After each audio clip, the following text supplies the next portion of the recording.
সন্ত্রাস এবং দখলদারিত্বের সেই রাজত্বের খেলা থেকে আমরা ন্যায়, সততা, দক্ষতা, দেশপ্রেমের প্রতিযোগিতায় নারায়ণগঞ্জকে পরিচিত করব ইনশাআল্লাহ। আমাদের শিক্ষার্থী ছাত্র জনতা যে স্লোগান তুলেছিল সেদিন রাজপথে, বুলেটের সামনে জীবন বাজি রেখেছিল, তাদের স্লোগান ছিল উই ওয়ান্ট জাস্টিস। আমরা ন্যায় বিচার চাই, আমরা ন্যায়ের শাসন চাই। এই জাস্টিসের কথাই ইসলাম বলে, এই জাস্টিসের কথাই বাংলাদেশ জামাত ইসলামী বলেছে।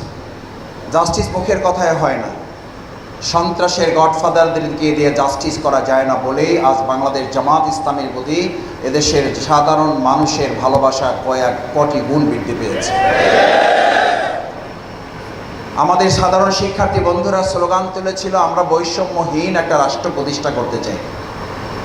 আমি সাংবাদিক বন্ধুরা আছেন, সুধীমণ্ডলী আছেন, শিক্ষক বুদ্ধিজীবী আছেন, এখানে আমাদের সম্মানিত ভাইয়েরা এখানে আছেন। বৈষম্য রাষ্ট্র ছিল তো একটা জাহিলি রাষ্ট্র। প্রিয় নবী মুহাম্মদ রাসূলুল্লাহ সাল্লাল্লাহু আলাইহি সাল্লাম সেই বৈষম্যের রাষ্ট্রকে বৈষম্যহীন একটা রাষ্ট্রে পরিণত করার জন্য তিনি বৈষম্যের শিকার নারীদেরকে ইসলামের আলোকে তাদেরকে বৈষম্য থেকে বাঁচিয়েছেন।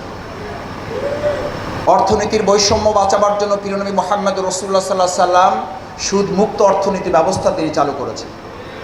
বৈষম্যহীন একটা রাষ্ট্র গঠন করার জন্য তিনি সামাজিক বিভেদ দূর করেছেন।